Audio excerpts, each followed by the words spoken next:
Party का 13 महीने लंबा आंदोलन, जय भीम जय संविधान।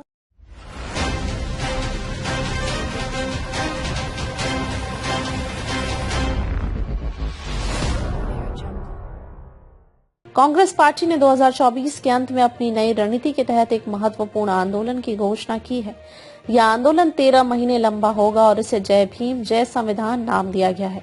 कांग्रेस के इस आंदोलन का उद्देश्य समाज के कमजोर और उत्पीड़ित वर्गों की आवाज उठाना और भारतीय संविधान के प्रति अपनी प्रतिबद्धता को प्रकट करना है। यह आंदोलन 2 चरणों में होगा। पहला चरण 27 दिसंबर 2024 को बेलगावी से शुरू होगा और दूसरा चरण 26 जनवरी 2025 से शुरू होगा। कांग्रेस की इस पहल को लेकर राजनीतिक हलकों में उत्सुकता और विभिन्न प्रतिक्रियाएं आ रही हैं।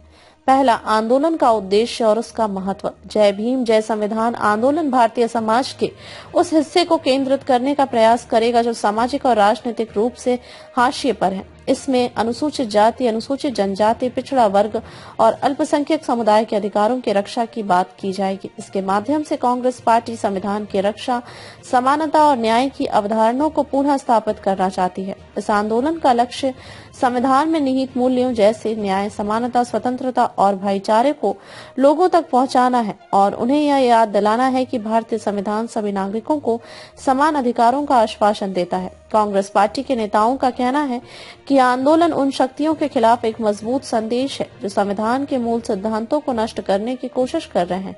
यह आंदोलन संविधान निर्माता डॉक्टर भीमराव अम्बेडकर की विचारधारा को भी पुनः प्रस्तुत करेगा, जिनकी विचारधारा समाज के हर वर्ग के समान अधिकारों की रक्षा करती है। दूसरा, पहला चरण बेलगावी से शुरुआत। पहले चरण की शुरुआत 27 दिसंबर 2024 को बेलगावी से होगी। बेलगावी जो कर्नाटक के एक महत्वपूर्ण शहर है, को इस आंदोलन के लिए इसलिए चुना गया है क्योंकि यहाँ पर कई सामाजिक और राजनीतिक मुद्दे जुड़े हुए हैं। कांग्रेस पार्टी के अनुसार बेलगावी को एक प्रतीक के रूप में चुना गया है, जहाँ से यह आंदोलन समाज के वंचित वर्गों के अधिकारों की पुनः स्थापना के लिए व्यापक स्तर पर फैलने की योजना है। इस चरण में कांग्रेस पार्टी अपने कार्यकर्ताओं और समर्थकों को एकजुट करेगी और नागरिकों को भारतीय संविधान के महत्व और इसकी रक्षा के लिए जागरूक करेगी। बेलगावी में शुरू होने वाली रैली में कांग्रेस के शीर्ष नेताओं के साथ साथ राज्य और राष्ट्रीय स्तर के अन्य प्रमुख नेताओं का भी समर्थन रहेगा। आंदोलन का यह पहला चरण न केवल कर्नाटक बल्कि देश भर में सामाजिक और राजनीतिक चेतना को बढ़ाने का काम करेगा।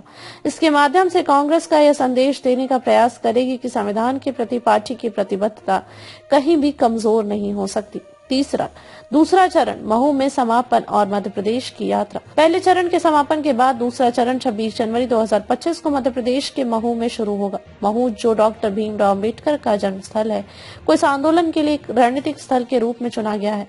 महू में डॉक्टर अम्बेडकर की जयंती पर यह आंदोलन शुरू होगा, जो भारतीय संविधान के निर्माण में उनके योगदान को सम्मानित करने का एक तरीका होगा। महू में आंदोलन की शुरुआत के साथ ही कांग्रेस पार्टी यह संदेश देने का प्रयास करेगी कि वह भारतीय संविधान और डॉक्टर अम्बेडकर के विचारों की रक्षा के लिए प्रतिबद्ध है। इसके बाद यह आंदोलन पूरे मध्य प्रदेश और अन्य राज्यों में फैल जाएगा। इस चरण में कांग्रेस पार्टी विशेष रूप से अनुसूचित जाति, अनुसूचित जनजाति और अन्य पिछड़े वर्गों के अधिकारों की रक्षा के लिए काम करेगी और यह बताएगी कि पार्टी इन वर्गों के लिए खड़ी है। आंदोलन का यह दूसरा चरण 27 जनवरी 2026 तक चलेगा। इस अवधि में कांग्रेस पार्टी राज्य और राष्ट्रीय स्तर पर कई प्रमुख रैलियां, सत्र और सभाएं आयोजित करेगी, जिससे पार्टी का संदेश दूर दूर तक पहुंचे। यह चरण पार्टी के लिए अपनी शक्ति दिखाने और समाज के सबसे वंचित वर्गों के समर्थन में खड़ा होने का एक महत्वपूर्ण अवसर होगा। चौथा, आंदोलन के संभावित प्रभाव। कांग्रेस का यह आंदोलन न केवल दलित, आदिवासियों और पिछड़े वर्गों के अधिकारों की रक्षा के लिए एक शोर मचाएगा, बल्कि यह भारतीय राजनीति के मौजूदा परिप्रेक्ष्य में एक महत्वपूर्ण मोड़ भी साबित हो सकता है। यदि कांग्रेस पार्टी इस आंदोलन को प्रभावी तरीके से संचालित करती है तो यह उन सामाजिक मुद्दों पर ध्यान केंद्रित करने का अवसर होगा जिन्हें आमतौर पर चुनावी वादों और घोषणाओं में नजरअंदाज कर दिया जाता है।